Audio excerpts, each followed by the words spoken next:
നമസ്കാരം. ആനന്ദ് ഇന്റർനാഷണൽ ന്യൂസിലേക്ക് സ്വാഗതം. പ്രധാന വാർത്തകൾ. സമൂഹ മാധ്യമങ്ങൾക്കെതിരെ കർശന നടപടി കൈക്കൊള്ളാൻ യൂറോപ്യൻ രാജ്യങ്ങൾ. എലോൺ മസ്കിന്റെ ഉടമസ്ഥതയിലുള്ള സമൂഹ മാധ്യമ പ്ലാറ്റ്ഫോമായ എക്സിന്റെ ഫ്രാൻസിലെ ആസ്ഥാനത്ത് റെയ്ഡ് നടത്തി പ്രോസിക്യൂട്ടേഴ്സ്. എലോൺ മസ്കിനും എക്സിന്റെ മുൻ ചീഫ് എക്സിക്യൂട്ടീവിനും സമൻസ്.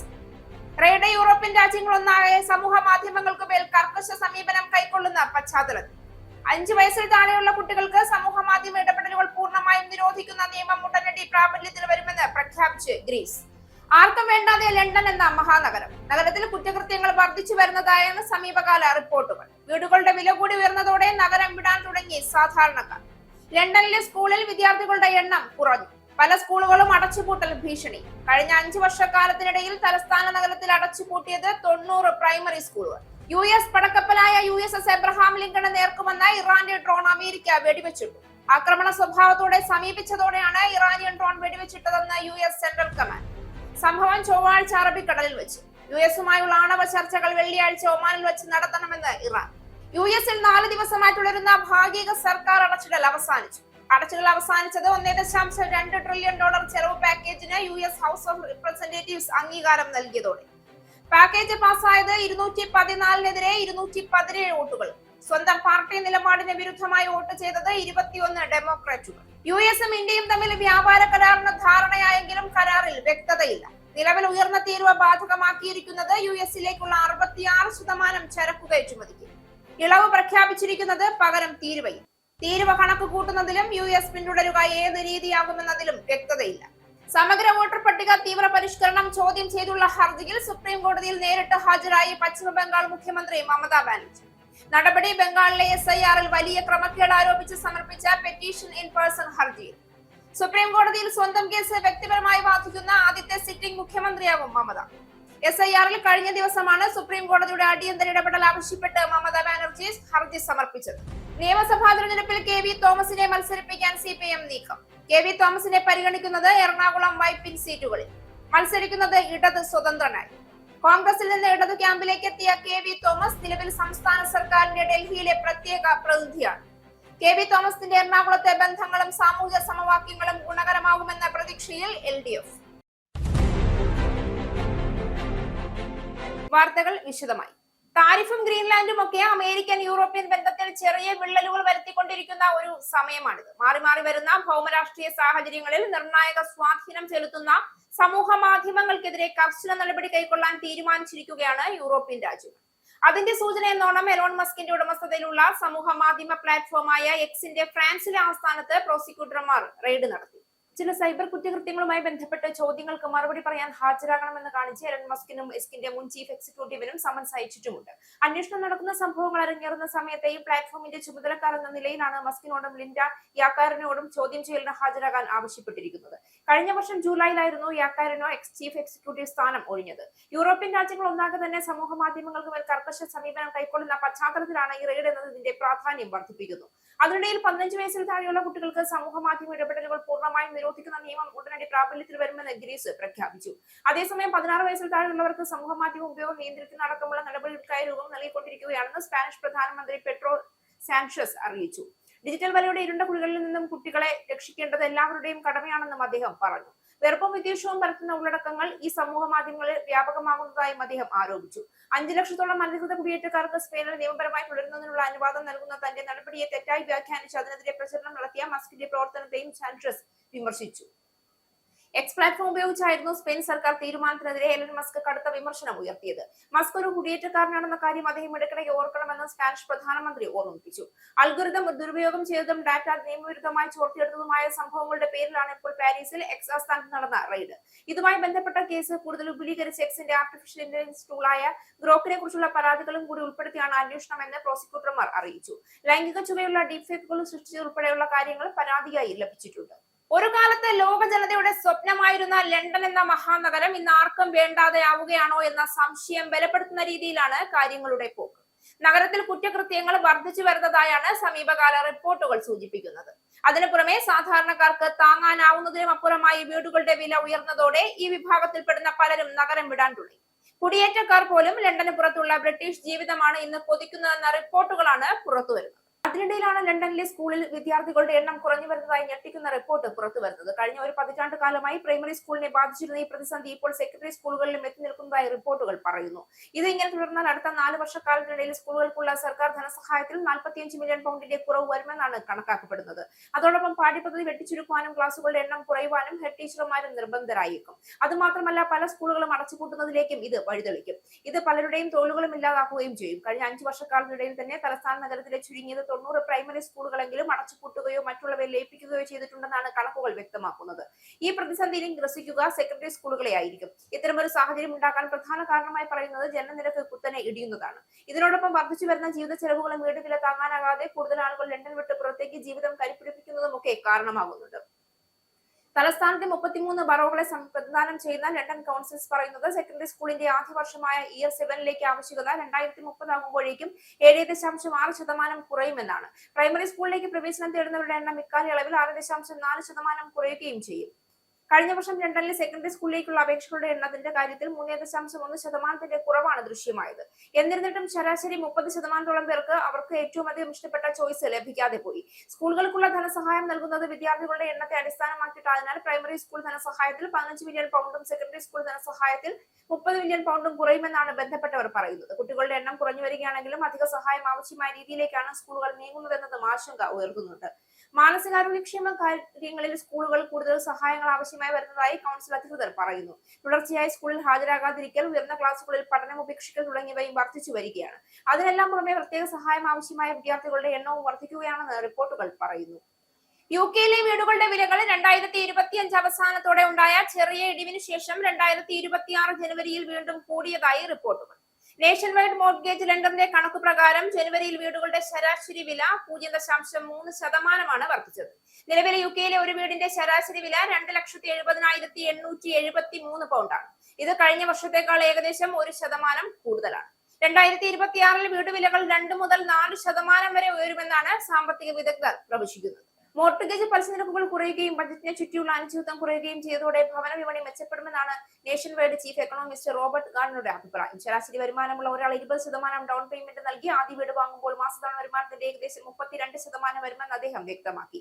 ഇത് ദീർഘകാല ശരാശരിയേക്കാൾ അല്പം കൂടുതലാണെങ്കിലും 2023 ഉയർന്ന വിലയായ 38% കുറവാണ്. എന്നാൽ വിപണി ഇപ്പോഴും സമ്മർദ്ദം നേരിടുകയാണെന്ന് ചില വിദഗ്ധർ മുന്നറിയിപ്പ് നൽകുന്നു. മോർട്ടഗേജ് അംഗീകാരങ്ങൾ കഴിഞ്ഞ ഡിസംബറിൽ 5 വർഷ ശരാശരിയേക്കാൾ 9% കുറഞ്ഞത്.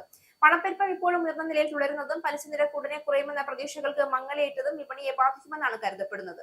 കൂടാതെ 2026 ഏകദേശം 18 ലക്ഷം ഫിക്സഡ് മോർഗേജ് കരാറുകൾ അവസാനിക്കുന്നതിനാൽ ഉയർന്ന പലിശ നിരക്കുകൾ കുടുംബങ്ങളുടെ സാമ്പത്തിക ശേഷിയെ ബാധിക്കുമെന്നും സാമ്പത്തിക വിദഗ്ധർ പറയുന്നു. ഗ്രേറ്റർ മാഞ്ചസ്റ്ററിലെ ലിറ്റിൽ ബറോയിൽ M62 ഹൈവേക്ക് സമീപമുള്ള കൃഷിയിടത്തിൽ ലഘുവിമാനം തകർന്നു വീണ് 2 പുരുഷന്മാർ കൊല്ലപ്പെട്ടു. രാവിലെ 11 മണിയോടെയായിരുന്നു അപകടം. ബർമിംഗ്ഹാം എയർപോർട്ടിൽ നിന്ന് രാവിലെ 10 മണിക്ക് പുറപ്പെട്ട സ്വകാര്യ വിമാനമാണ് അപകടത്തിൽപ്പെട്ടത്. അപകടത്തെക്കുറിച്ച് എയർ ആക്സിഡന്റ് ഇൻവെസ്റ്റിഗേഷൻ ബ്രാഞ്ച് പരിശോധന ആരംഭിച്ചിട്ടുണ്ട്. പ്രദേശത്ത് പോലീസ് നിരോധനം ഏർപ്പെടുത്തിയിരിക്കുകയാണ്. വിമാനം പാരച്യൂട്ട് സംവിധാനമുള്ളതാണെന്നും സമീപത്ത് പാരച്യൂട്ട് കുടുങ്ങിയ നിലയിൽ കണ്ടതായും റിപ്പോർട്ടുകളുണ്ട്. വിമാനം തകർന്നതിനെ തുടർന്ന് നിലത്തുണ്ടായ ആളുകൾക്ക് പരിക്കുകളൊന്നും ഉണ്ടായിട്ടില്ല എന്നതും വിമാനത്തിൽ മറ്റ് യാത്രക്കാരില്ലായിരുന്നുവെന്ന് പോലീസ് വ്യക്തമാക്കി.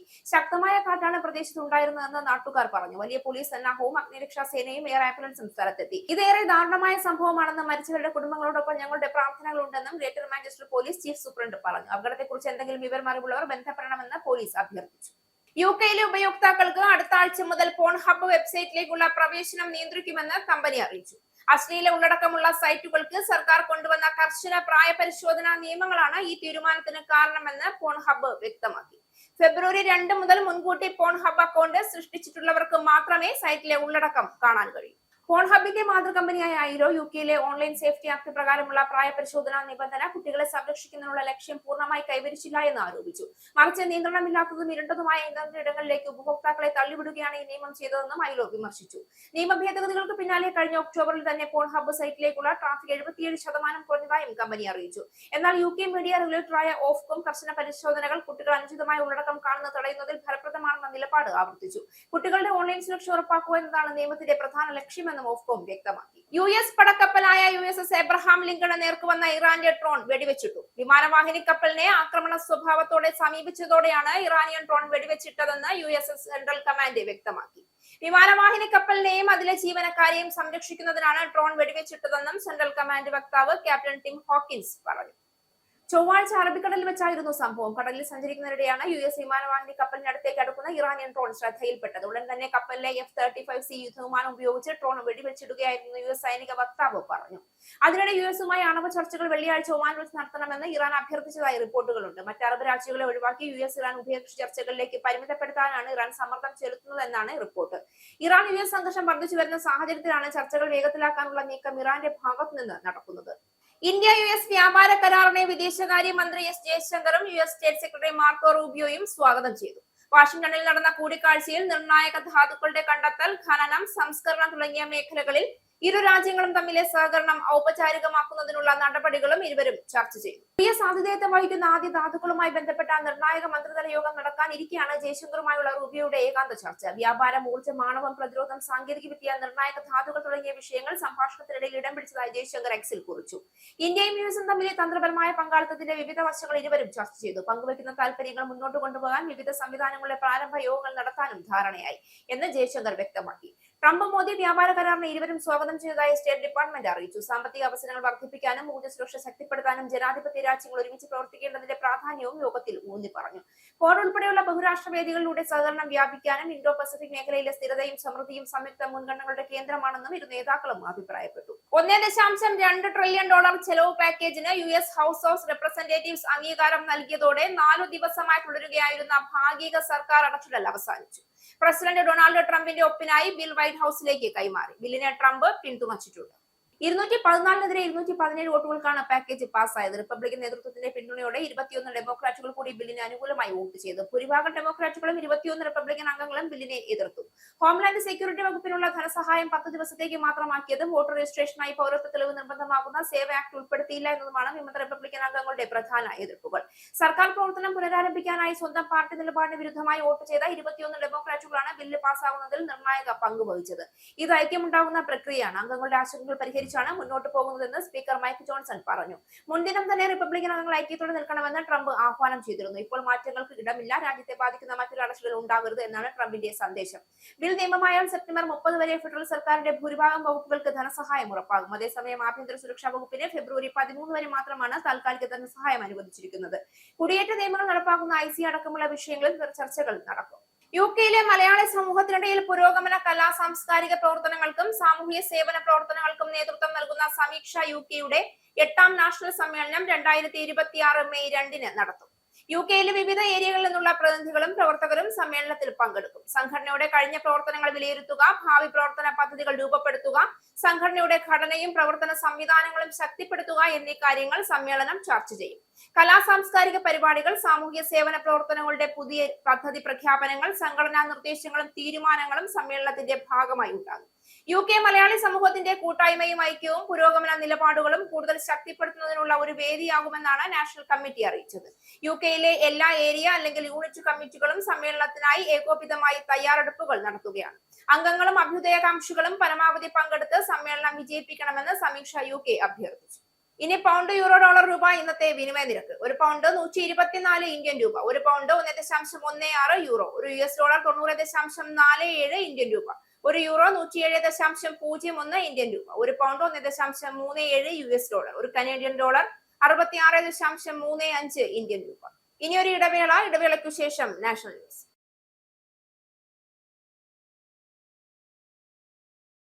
നമസ്കാരം, നാഷണൽ ന്യൂസിലേക്ക് സ്വാഗതം.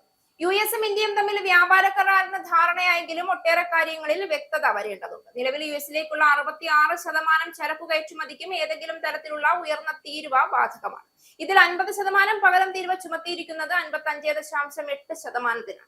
ബാക്കി 10.2% ഉയർന്ന തീരുവ മുൻപേ ബാധകമാണ്. ഓട്ടോമൊബൈൽ വ്യവസായത്തിന് 25%വും സ്റ്റീൽ, അലൂമിനിയം, ചെമ്പ് എന്നിവയ്ക്ക് 50%വും തീരുവയാണ് നിലവിലുള്ളത്. പകരം തീരുവയിലാണ് ഇളവ് നിലവിൽ പ്രഖ്യാപിച്ചിരിക്കുന്നത്. അങ്ങനെയെങ്കിൽ ഓട്ടോമൊബൈൽ, സ്റ്റീൽ, അലൂമിനിയം, ചെമ്പ് എന്നിവയ്ക്കുള്ള തീരുവ ഉയർന്ന നിലയിൽ തുടരുമോ എന്നതാണ് പ്രധാന ചോദ്യം. തുടർന്നേക്കുമെന്നാണ് സർക്കാർ വൃത്തങ്ങൾ നൽകുന്ന സൂചന. ഈ ഗണത്തിൽ വരുന്ന ഉൽപ്പന്നങ്ങളുടെ ആകെ മൂല്യം $890 കോടി ഡോളറാണ്. ഇതിനു പുറമെ ഏകദേശം 34%ഓളം ഉൽപ്പന്നങ്ങൾക്ക് നിലവിൽ തീരുവയില്ല. ഇവയുടെ മൂല്യം ഏകദേശം $2,930 കോടി ഡോളറാണ്. ഫാർമസ്യൂട്ടിക്കൽ ഉൽപ്പന്നങ്ങൾ, ഇലക്ട്രോണിക്സ്, ധാതുക്കൾ, പേപ്പർ തുടങ്ങിയവയാണ് ഈ ഗണത്തിൽ വരുന്നത്. തീരുവ കണക്കുകൂട്ടുന്നതിലും ഏതു രീതിയാകും US പിന്തുടരുക എന്നതിൽ വ്യക്തത വരേണ്ടതുണ്ട്. ജപ്പാൻ, ഇന്തോനേഷ്യ, മലേഷ്യ തുടങ്ങിയ രാജ്യങ്ങൾക്ക് വ്യാപാര കരാർ വഴി പകരം തീരുവ കുറച്ചിരുന്നു. നിലവിൽ ഉൽപ്പന്നങ്ങൾക്ക് ബാധകമായ MFN തീരുവയ്ക്ക് മുകളിലാണ് കുറഞ്ഞ തോതിലുള്ള പകരം തീരുവ ചുമത്തുന്നത്. എന്നാൽ യൂറോപ്യൻ യൂണിയന്റെ കാര്യത്തിൽ സ്ഥിതി വ്യത്യസ്തമാണ്. ഒരു ഉൽപ്പന്നത്തിന്റെ MFN തീരുവ 15% താഴെയെങ്കിലും പകരം തീരുവയും കൂടി ചേർത്ത് പരമാവധി 15% ആകാൻ പാടുള്ളൂ. അതേസമയം MFN തീരുവ ഇതിന് മുകളിലാണെങ്കിൽ അധികം തീരുവ ചുമത്തില്ല. ഇന്ത്യക്ക് ഇതിൽ ഏതു രീതിയായിരിക്കും പിന്തുടരുക എന്നത് വ്യക്തതയില്ല. സമഗ്ര വോട്ടർ പട്ടിക തീവ്ര പരിഷ്കരണം ചോദ്യം ചെയ്തുള്ള ഹർജിയിൽ സുപ്രീം കോടതിയിൽ നേരിട്ട് ഹാജരായി വാദിക്കാൻ പശ്ചിമ ബംഗാൾ മുഖ്യമന്ത്രി മമതാ ബാനർജി. ബുധനാഴ്ച മമത സുപ്രീം കോടതിയിൽ നേരിട്ട് ഹാജരാകും. ബംഗാളിലെ SIR-ൽ വലിയ ക്രമക്കേട് ആരോപിച്ച് സമർപ്പിച്ച പെറ്റീഷൻ ഇൻ പേഴ്സൺ ഹർജിയിലാണ് നടപടി. കഴിഞ്ഞ ദിവസമായിരുന്നു SIR-ൽ അടിയന്തര ഇടപെടൽ ആവശ്യപ്പെട്ട് മമതാ ബാനർജി സുപ്രീം കോടതിയിൽ ഹർജി സമർപ്പിച്ചത്. നേരിട്ട് ഹാജരാകാനും വാദിക്കാനും കോടതിയോട് മമത അനുമതി തേടിയിരുന്നു. കോടതി അനുമതി ലഭിച്ചാൽ സുപ്രീം കോടതിയിൽ സ്വന്തം കേസ് വ്യക്തിപരമായി വാദിക്കുന്ന ആദ്യത്തെ സിറ്റിംഗ് മുഖ്യമന്ത്രിയാകും മമത. പശ്ചിമ ബംഗാളിലെ വോട്ടർ പട്ടിക പുനരവലോകന പ്രക്രിയ പൂർണ്ണമായും ഒഴിവാക്കണമെന്നും നിലവിലുള്ള 2025 വോട്ടർ പട്ടികയെ അടിസ്ഥാനമാക്കി 2026 നിയമസഭാ തെരഞ്ഞെടുപ്പ് നടത്തണമെന്നും ആവശ്യപ്പെടുന്നതാണ് മമതയുടെ ഹർജി. ISR പ്രക്രിയക്കെതിരെ തൃണമൂൽ കോൺഗ്രസ് നേതാക്കൾ തന്നെ ഇതിനകം സമർപ്പിച്ച നിരവധി ഹർജികൾക്കിടയിലാണ് മമതയുടെ ഹർജിയും പരിഗണിക്കുന്നത്. 2025 ജൂൺ 24-നും 2025 ഒക്ടോബർ 27-നും തിരഞ്ഞെടുപ്പ് കമ്മീഷൻ പുറപ്പെടുവിച്ച SIR-മായി ബന്ധപ്പെട്ട എല്ലാ ഉത്തരവുകളും റദ്ദാക്കണമെന്നാണ് മമത ഹർജിയിൽ ആവശ്യപ്പെട്ടിരിക്കുന്നത്. 2025 ഇലക്ട്രൽ റോൾ മാറ്റമില്ലാതെ ഉപയോഗിക്കുന്നതിന് തിരഞ്ഞെടുപ്പ് കമ്മീഷനോട് നിർദ്ദേശിക്കണമെന്ന ആവശ്യവും മമത ഉന്നയിച്ചിട്ടുണ്ട്. ചീഫ് ജസ്റ്റിസ് അധ്യക്ഷനായ ബെഞ്ചാണ് കേസ് പരിഗണിക്കുന്നത്. മമത നിയമബിരുദധാരിയാണ്. 1970-ൽ സ്ഥാപിതമായ കൊൽക്കത്തയിലെ ജോഗേഷ് ചന്ദ്ര ചൌധരി കോളേജ് ഓഫ് ലോയിൽ നിന്നാണ് മമത നിയമപഠനം പൂർത്തിയാക്കിയത്. 2003 വരെ അവർ കോടതിയിൽ പ്രാക്ടീസും ചെയ്തിരുന്നു. നീണ്ട രാഷ്ട്രീയ അനിശ്ചിതത്വത്തിനും രാഷ്ട്രപതി ഭരണത്തിനും ശേഷം മണിപ്പൂരിൽ വീണ്ടും അധികാരത്തിലെത്തുന്ന BJP സർക്കാരിന് മുന്നിൽ വെല്ലുവിളികളേറെയാണ്. നിയമസഭാ കക്ഷി നേതാവായി മേത്തി വിഭാഗത്തിൽ നിന്നുള്ള മുതിർന്ന നേതാവായ വൈ ഖേംചന്ദ് സിംഗിനെയാണ് തിരഞ്ഞെടുത്തത്. ഉപമുഖ്യമന്ത്രിയായി കുക്കി വിഭാഗത്തിൽ നിന്നുള്ള നെംചാറ്റ് കിപ്ചെന്നിനെ തിരഞ്ഞെടുത്തത് കുക്കി മേത്തി വിഭാഗങ്ങളെ അന്വയിപ്പിക്കാനുള്ള നീക്കത്തിന്റെ ഭാഗം കൂടിയാണ്. പുതിയ സർക്കാർ ഉടൻ അധികാരത്തിൽ വരുമെന്നാണ് സൂചന. 2023 മേത്തി കുക്കി വിഭാഗങ്ങൾ ചേരിതിരിഞ്ഞ് ആരംഭിച്ച കലാപം അടിച്ചമർത്താൻ പരാജയപ്പെട്ടതോടെയാണ് ബിരേൻ സിംഗിന്റെ നേതൃത്വത്തിലുള്ള BJP സർക്കാർ രാജിവെച്ചത്. തുടർന്ന് 2025 ഫെബ്രുവരി മുതൽ മണിപ്പൂർ രാഷ്ട്രപതി ഭരണത്തിന് കീഴിലായി. രാഷ്ട്രപതി ഭരണത്തിന് കീഴിലും മണിപ്പൂർ ഒട്ടേറെ വംശീയ സംഘർഷങ്ങൾക്ക് സാക്ഷി വഹിച്ചു. 60-അംഗ നിയമസഭയിൽ BJPക്ക് നിലവിൽ 37 MLA-മാരുണ്ട്. സംഖ്യാബലമുണ്ടെങ്കിലും ഭരണ നടപടികൾ ഏകോപിപ്പിക്കുക എളുപ്പമല്ല. കുക്കി വിഭാഗങ്ങളുടെ രാഷ്ട്രീയവും സാമൂഹികമായ ആവശ്യങ്ങൾ തമ്മിൽ പൊരുത്തപ്പെടുത്തുക സർക്കാരിന്റെ ആദ്യ പരീക്ഷണമായിരിക്കും. സുരക്ഷ പുനഃസ്ഥാപിക്കൽ, ആഭ്യന്തര കുടിയേറ്റ പ്രശ്നങ്ങൾ, ആയുധങ്ങളുടെ നിയന്ത്രണം, ദുരിതാശ്വാസവും പുനരധിവാസവും എന്നിവ പുതിയ സർക്കാരിന് അടിയന്തരമായി കൈകാര്യം ചെയ്യേണ്ടി വരും. പൊതുജന വിശ്വാസം തിരിച്ചുപിടിക്കുക എന്നത് വലിയ വെല്ലുവിളിയാണ്. സ്ഥിരതയുള്ള ഭരണവും നിഷ്പക്ഷമായ ഇടപെടലുകളും ഇല്ലെങ്കിൽ മണിപ്പൂരിലെ പ്രതിസന്ധി വീണ്ടും രൂക്ഷമാകുമെന്ന ആശങ്കയും നിലനിൽക്കുന്നു. നിയമസഭാ തെരഞ്ഞെടുപ്പിൽ KV തോമസിനെ മത്സരിപ്പിക്കാൻ CPM നീക്കം. എറണാകുളം വൈപ്പിൻ സീറ്റുകളിലാണ് KV തോമസിനെ പരിഗണിക്കുന്നത്. ഇടത് സ്വതന്ത്രനായിരിക്കും മത്സരിക്കുക. KV തോമസിന്റെ എറണാകുളത്തെ ബന്ധങ്ങളും സാമൂഹിക സമവാക്യങ്ങളും ഗുണകരമാകുമെന്നാണ് പ്രതീക്ഷ. സ്ഥാനാർത്ഥിത്വം സംബന്ധിച്ച് പ്രാഥമികമായ ആശയവിനിമയം നടന്നതായും ആദ്യ പരിഗണന എറണാകുളം മണ്ഡലത്തിലായിരിക്കുമെന്നുമാണ് വിവരം. കോൺഗ്രസിൽ നിന്ന് ഇടതു ക്യാമ്പിലേക്ക് എത്തിയ KV തോമസ് നിലവിൽ സംസ്ഥാന സർക്കാരിന്റെ ഡൽഹിയിലെ പ്രത്യേക പ്രതിനിധിയാണ്. 2019-ൽ മനു റോയിയെയും 2021-ൽ ഷാജി ജോർജിനെയുമാണ് എറണാകുളം മണ്ഡലത്തിൽ LDF മത്സരിപ്പിച്ചത്. ഇരുവരെയും പൊതു സ്വതന്ത്രരായാണ് ജനവിധി തേടിയത്.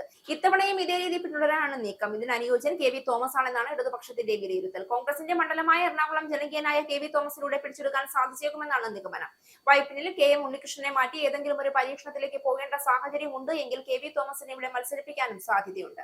പാർട്ടി വിരുദ്ധ പ്രവർത്തനങ്ങളുടെ പേരിലാണ് 2022 മെയ് 12-ന് കോൺഗ്രസ് മുതിർന്ന നേതാവും മുൻ കേന്ദ്രമന്ത്രിയുമായിരുന്ന KV തോമസിനെ പുറത്താക്കിയത്. ഇടതുപക്ഷ കൺവെൻഷനിൽ സംസാരിക്കുകയും മുഖ്യമന്ത്രി പിണറായി വിജയനെ പുകഴ്ത്തുകയും ചെയ്തതിന് പിന്നാലെയായിരുന്നു പാർട്ടിയിൽ നിന്നുള്ള പുറത്താക്കൽ. ഗതാഗത മന്ത്രി KP ഗണേഷ് കുമാറിനെ നിയമസഭയിൽ പരസ്യമായി തിരുത്തി മുഖ്യമന്ത്രി പിണറായി വിജയൻ. KSRTC-യുടെ റൂട്ടുകൾ സംബന്ധിച്ചുള്ള നയത്തിലാണ് മുഖ്യമന്ത്രി വിയോജിപ്പ് അറിയിച്ചത്. പിന്നാലെ മന്ത്രി കാര്യങ്ങൾ വിശദീകരിക്കുകയും ചെയ്തു. KSRTC നഷ്ടത്തിലോടിയിരുന്നതിന്റെ രഹസ്യം പറയാമെന്ന് പറഞ്ഞുകൊണ്ടാണ് ഗണേഷ് കുമാർ തുടങ്ങിയത്. പ്രൈവറ്റ് ബസിന്റെ മുന്നിൽ കയറി ഓടുന്ന സ്വഭാവം ഉണ്ടായിരുന്നു KSRTC-ക്ക്. പ്രൈവറ്റ് ബസ്സുകൾ പുതിയ ബസ്സുകളായിരിക്കും. അവർ മത്സരിച്ച് ഓടാൻ തയ്യാറാണ്. നമ്മുടെ ഡ്രൈവർമാർ അതിന് തയ്യാറല്ല. ഞാൻ മന്ത്രിയായി വന്നപ്പോൾ ആദ്യം തന്നെ ഒരു പോളിസി ഉണ്ടാക്കി. പ്രൈവറ്റ് ബസിന്റെ തലയ്ക്കൽ ഓടുന്ന പരിപാടി നിർത്താം. അവരുടേതൊരു ബിസിനസ്സാണ്. അവർ നികുതി അടയ്ക്കുന്നവരാണ്. അവർ അത് നടത്തട്ടെ. നമുക്ക് എക്സ്ക്ലൂസീവ് ആയിട്ടുള്ള മലയോര മേഖലകളിലടക്കം സർവീസ് നടത്തിയപ്പോൾ അവിടെ കളക്ഷൻ വർദ്ധിച്ചു. അനാവശ്യമായ ആരോഗ്യകരമായ മത്സരത്തിന് പോകേണ്ട എന്ന തീരുമാനമാണ് കളക്ഷൻ വർദ്ധിച്ചതിന്റെ രഹസ്യം. അവരും ബസ് ഓടിക്കുന്നു, പൈസ ഉണ്ടാക്കുന്നു, ടാക്സ് അടയ്ക്കുന്നു. നമ്മളൊരു സൈഡിലൂടെ മുന്നേറുന്നു. പ്രൈവറ്റ് ബസ്സുകളോ KSRTC-യോ പോകാത്ത റൂട്ടുകളിലേക്ക് നമ്മൾ മാറിയെന്നും മന്ത്രി പറഞ്ഞു. ഇതോടെയാണ് മുഖ്യമന്ത്രി ഇടപെട്ടത്. പ്രൈവറ്റ് ബസ് ഓടുന്ന സ്ഥലത്ത് KSRTC ബസ് ഓടാതിരിക്കുക എന്നത് മന്ത്രി ഒരു നയമായി പറഞ്ഞതായി തോന്നി. അങ്ങനെ വന്നാൽ അതൊരു വലിയ പ്രയാസം ഉണ്ടാക്കും. അനാരോഗ്യകരമായ മത്സരം പാടില്ല എന്നത് ശരിയാണ്. അത് ഒഴിവാക്കേണ്ടത് തന്നെയാണ്. പക്ഷേ കേരളത്തിൽ പ്രൈവറ്റ് ബസ് ഓടുന്ന റൂട്ടുകളിലും KSRTC ബസ് ഓടുന്നുണ്ട്. അവിടെ നിന്നെല്ലാം KSRTC ബസ് പിൻവലിക്കുക എന്ന നയം നമ്മുടെ സർക്കാരിന് സ്വീകരിക്കാനാവില്ല. ആ തരത്തിലേക്ക് പോയാൽ വിഷമമായി മാറുമെന്ന് മുഖ്യമന്ത്രി പറഞ്ഞു. എന്നാൽ താൻ പറഞ്ഞതിന്റെ അർത്ഥം പ്രൈവറ്റ് ബസ് ഓടുന്ന എല്ലാ സ്ഥലത്തു നിന്നും മാറിക്കൊടുക്കണമെന്നല്ല എന്നും മന്ത്രി വിശദീകരിച്ചു. അങ്ങനെ മാറിക്കൊടുക്കില്ല. പ്രൈവറ്റ് ബസിന്റെ കുത്തക തകർത്താണ് KSRTC മുന്നേറുന്നത്. ബാംഗ്ലൂരു റൂട്ടുകളൊക്കെ പ്രൈവറ്റ് ബസ്സിനേക്കാൾ കളക്ഷനാണ് നമുക്കുള്ളതെന്നും മന്ത്രി കൂട്ടിച്ചേർത്തു. ശബരിമല സ്വർണ്ണക്കൊള്ള കേസിൽ സോണിയാഗാന്ധിയെ CPIM മനഃപൂർവ്വം വലിച്ചിഴയ്ക്കുന്നുവെന്ന് പ്രതിപക്ഷ നേതാവ് VD സതീശൻ. സോണിയാഗാന്ധിയെയും പ്രിയങ്ക ഗാന്ധിയെയും അധിക്ഷേപിക്കുമ്പോൾ സന്തോഷിക്കുന്നത് BJP ആണെന്നും BJP നേതൃത്വത്തെ പ്രീണിപ്പിക്കാനാണ് ഗാന്ധി കുടുംബത്തെ അധിക്ഷേപിക്കുന്നതെന്നും അദ്ദേഹം ആരോപിച്ചു. ദേവസ്വം മന്ത്രി രാജിവെക്കണമെന്നാണ് ആവശ്യമെന്നും അദ്ദേഹം കൂട്ടിച്ചേർത്തു. അതേസമയം ശബരിമല കേസ് ഒത്തുതീർക്കാനാണ് ശ്രമമെന്ന് PK കുഞ്ഞാലിക്കുട്ടിയും ആരോപിച്ചു. ശബരിമലയിലെ സ്വർണ്ണ കവർച്ച എങ്ങും എത്താതെ അവസാനിക്കുകയാണെന്നും എല്ലാ പ്രതികളും പുറത്തിറങ്ങാൻ പോവുകയാണെന്നും സതീശൻ പറഞ്ഞു. ഒരു തൊണ്ടി മുതലും തെളിവും ലഭിച്ചിട്ടില്ല. 2 ലക്ഷങ്ങളാണ് മുഖ്യമന്ത്രിക്കും CPIM-നും ഉള്ളത്. പ്രധാനികളായ ആളുകളിലേക്ക് അന്വേഷണം എത്താതിരിക്കുക എന്നതാണ് അതിൽ ആദ്യത്തേത്. മുൻ ദേവസ്വം മന്ത്രിയെയും ഇപ്പോഴത്തെ ദേവസ്വം മന്ത്രിയെയും ഇതിൽ നിന്ന് രക്ഷപ്പെടുത്തുകയാണ് ലക്ഷ്യം. രണ്ടാമത്തേത് ജയിലിലുള്ള CPIM നേതാക്കളെ പുറത്തു കൊണ്ടുവരികയാണ്. കേസ് അന്വേഷണം തെളിവില്ലാതെ അവസാനിപ്പിക്കാൻ വേണ്ടി SIT-ക്ക് മേൽ മുഖ്യമന്ത്രിയുടെ ഓഫീസ് കനത്ത സമ്മർദ്ദം ചെലുത്തുന്നു. മുഖ്യമന്ത്രിയുടെ നേതൃത്വത്തിൽ എല്ലാവരെയും സംരക്ഷിക്കാൻ ഇടപെടൽ നടക്കുന്നു. CPIM നേതാക്കൾ സ്വർണം കട്ടതിന് സോണിയാഗാന്ധിയെ കുറ്റം പറയുന്നു. സ്വർണം കട്ടത് CPIM നേതാക്കളാണെന്നും സതീശൻ ആരോപിച്ചു.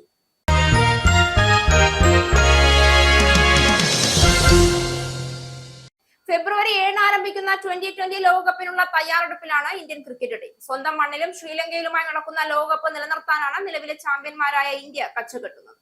മികച്ച സ്ക്വാഡുള്ള ഇന്ത്യക്ക് ലോകകപ്പിന് മുന്നറിയിപ്പ് നൽകുകയാണ് മുൻ ഇന്ത്യൻ നായകനായ MS ധോണി. ഇന്ത്യ അപകടകരമായ ടീമാണെന്നും പരിചയസമ്പത്ത് നിറഞ്ഞ നിരയാണെന്നും ധോണി പറഞ്ഞു. എന്നാൽ ഇന്ത്യൻ മണ്ണിൽ കളിക്കുമ്പോൾ എപ്പോഴും ഡ്യൂഫാക്ടർ ആശങ്ക ഉണ്ടാക്കുന്ന കാര്യമാണെന്നും അദ്ദേഹം അഭിപ്രായപ്പെട്ടു. ഒരു പൊതുവേദിയിൽ സംസാരിക്കുകയായിരുന്നു ധോണി. ഏറ്റവും അപകടകരമായ ടീമുകളിൽ ഒന്നാണിത്. അവർ ബാറ്റിംഗും ബൌളിംഗും തുടങ്ങിയിട്ടുണ്ടാകും. പക്ഷേ നല്ല ടീമിൽ എന്താണ് വേണ്ടത്? എല്ലാം. അവർക്ക് പരിചയസമ്പത്തുണ്ട്. പ്രത്യേകിച്ച് ഈ ഫോർമാറ്റിന്റെ കാര്യത്തിൽ അനുഭവം വളരെ വലുതാണ്. സമ്മർദ്ദ ഘട്ടങ്ങളിൽ കളിച്ച് മികവ് കാഴ്ചവെക്കാൻ സാധിച്ചിട്ടുണ്ട്. ടീമിൽ കളിക്കുന്നവർ അവരുടെ റോളിൽ കഴിഞ്ഞ കുറച്ചു കാലമായി മികവ് കാണിക്കുന്നവരാണ്. എന്നാൽ എന്നെ വിഷമിപ്പിക്കുന്ന കാര്യം മറ്റൊന്നാണ്. എനിക്ക് മഞ്ഞ് ഇഷ്ടമല്ല. ഗ്രൗണ്ടിൽ മഞ്ഞ് വീഴുന്നത് കാര്യങ്ങളെല്ലാം മാറ്റിമറിക്കുന്നു എന്നും ധോണി പറഞ്ഞു. വമ്പൻ ഫോമിലുള്ള ഇന്ത്യൻ നിരയാണ് ലോകകപ്പിൽ കളത്തിലിറങ്ങുന്നത്. ലോകകപ്പ് പട്ടമൊഴിച്ച് മറ്റൊന്നും തന്നെ തന്റെ സ്ക്വാഡിൽ നിന്നും ആരാധകർ പ്രതീക്ഷിക്കുന്നില്ല. പ്രധാന വാർത്തകൾ ഒരിക്കൽ കൂടി. സമൂഹ മാധ്യമങ്ങൾക്കെതിരെ കർശന നടപടി കൈക്കൊള്ളാൻ യൂറോപ്യൻ രാജ്യങ്ങൾ. എലോൺ മസ്കിന്റെ ഉടമസ്ഥതയിലുള്ള സമൂഹ മാധ്യമ പ്ലാറ്റ്ഫോമായ എക്സിന്റെ ഫ്രാൻസിലെ ആസ്ഥാനത്ത് റെയ്ഡ് നടത്തി പ്രോസിക്യൂട്ടേഴ്സ്. എലോൺ മസ്കിനും എക്സിന്റെ മുൻ ചീഫ് എക്സിക്യൂട്ടീവിനും സമൻസ്. റെയ്ഡ് യൂറോപ്യൻ രാജ്യങ്ങളൊന്നായ സമൂഹ മാധ്യമങ്ങൾക്ക് മേൽ കർക്കശ സമീപനം കൈക്കൊള്ളുന്ന പശ്ചാത്തലത്തിൽ 5 വയസ്സിൽ താഴെയുള്ള കുട്ടികൾക്ക് സമൂഹ മാധ്യമ ഇടപെടലുകൾ പൂർണ്ണമായും നിരോധിക്കുന്ന നിയമം ഉടനടി പ്രാബല്യത്തിൽ വരുമെന്ന് പ്രഖ്യാപിച്ച് ഗ്രീസ്. ആർക്കും വേണ്ടാതെ ലണ്ടൻ എന്ന മഹാനഗരം. നഗരത്തിൽ കുറ്റകൃത്യങ്ങൾ വർദ്ധിച്ചു വരുന്നതായാണ് സമീപകാല റിപ്പോർട്ടുകൾ. വീടുകളുടെ വില കൂടി ഉയർന്നതോടെ നഗരം വിടാൻ തുടങ്ങി സാധാരണക്കാർ. ലണ്ടനിലെ സ്കൂളിൽ വിദ്യാർത്ഥികളുടെ എണ്ണം കുറഞ്ഞു. പല സ്കൂളുകളും അടച്ചുപൂട്ടൽ ഭീഷണി. കഴിഞ്ഞ 5 വർഷക്കാലത്തിനിടയിൽ തലസ്ഥാന നഗരത്തിൽ അടച്ചുപൂട്ടിയത് 90 പ്രൈമറി സ്കൂളുകൾ. US പടക്കപ്പലായ USS എബ്രഹാം ലിങ്കണ് നേർക്കുമെന്ന ഇറാന്റെ ഡ്രോൺ അമേരിക്ക വെടിവെച്ചിട്ടു. ആക്രമണ സ്വഭാവത്തോടെ സമീപിച്ചതോടെയാണ് ഇറാനിയൻ ഡ്രോൺ വെടിവെച്ചിട്ടതെന്ന് US സെൻട്രൽ കമാൻഡ്. സംഭവം ചൊവ്വാഴ്ച അറബിക്കടലിൽ വെച്ച്. US-ഉമായുള്ള ആണവ ചർച്ചകൾ വെള്ളിയാഴ്ച ഒമാനിൽ വെച്ച് നടത്തണമെന്ന് ഇറാൻ. US-ൽ 4 ദിവസമായി തുടരുന്ന ഭാഗിക സർക്കാർ അടച്ചിടൽ അവസാനിച്ചു. അടച്ചിടൽ അവസാനിച്ചത് $1.2 ട്രില്യൺ ചെലവ് പാക്കേജിന് US ഹൗസ് ഓഫ് റിപ്രസെന്റേറ്റീവ്സ് അംഗീകാരം നൽകിയതോടെ. പാക്കേജ് പാസ്സായത് 214-നെതിരെ 217 വോട്ടുകൾ. സ്വന്തം പാർട്ടി നിലപാടിന് വിരുദ്ധമായി വോട്ട് ചെയ്തത് 21 ഡെമോക്രാറ്റുകൾ. US-ഉം ഇന്ത്യയും തമ്മിൽ വ്യാപാര കരാറിന് ധാരണയായെങ്കിലും കരാറിൽ വ്യക്തതയില്ല. നിലവിൽ ഉയർന്ന തീരുവ ബാധകമാക്കിയിരിക്കുന്നത് US-ലേക്കുള്ള 66% ചരക്കു കയറ്റുമതിക്ക്. ഇളവ് പ്രഖ്യാപിച്ചിരിക്കുന്നത് പകരം തീരുവയും. തീരുവ കണക്ക് കൂട്ടുന്നതിലും US പിന്തുടരുക ഏത് രീതിയാകുമെന്നതിലും വ്യക്തതയില്ല. സമഗ്ര വോട്ടർ പട്ടിക തീവ്ര പരിഷ്കരണം ചോദ്യം ചെയ്തുള്ള ഹർജിയിൽ സുപ്രീം കോടതിയിൽ നേരിട്ട് ഹാജരായി പശ്ചിമ ബംഗാൾ മുഖ്യമന്ത്രി മമതാ ബാനർജി. നടപടി ബംഗാളിലെ SIR-ൽ വലിയ ക്രമക്കേട് ആരോപിച്ച് സമർപ്പിച്ച പെറ്റീഷൻ ഇൻ പേഴ്സൺ ഹർജിയിൽ. സുപ്രീം കോടതിയിൽ സ്വന്തം കേസ് വ്യക്തിപരമായി ബാധിക്കുന്ന ആദ്യത്തെ സിറ്റിംഗ് മുഖ്യമന്ത്രിയാവും മമത. SIR-ൽ കഴിഞ്ഞ ദിവസമാണ് സുപ്രീം കോടതിയുടെ അടിയന്തര ഇടപെടൽ ആവശ്യപ്പെട്ട് മമതാ ബാനർജി ഹർജി സമർപ്പിച്ചത്. നിയമസഭാ തെരഞ്ഞെടുപ്പിൽ KV തോമസിനെ മത്സരിപ്പിക്കാൻ CPIM നീക്കം. KV തോമസിനെ പരിഗണിക്കുന്നത് എറണാകുളം വൈപ്പിൻ സീറ്റുകളിൽ. മത്സരിക്കുന്നത് ഇടത് സ്വതന്ത്രനായി. കോൺഗ്രസിൽ നിന്ന് ഇടതു ക്യാമ്പിലേക്ക് എത്തിയ KV തോമസ് നിലവിൽ സംസ്ഥാന സർക്കാരിന്റെ ഡൽഹിയിലെ പ്രത്യേക പ്രതിനിധിയാണ്. KV തോമസിന്റെ എറണാകുളത്തെ ബന്ധങ്ങളും സാമൂഹിക സമവാക്യങ്ങളും ഗുണകരമാകുമെന്ന പ്രതീക്ഷയിൽ LDF. ഈ ന്യൂസ് ബുള്ളറ്റിൻ അവസാനിച്ചു.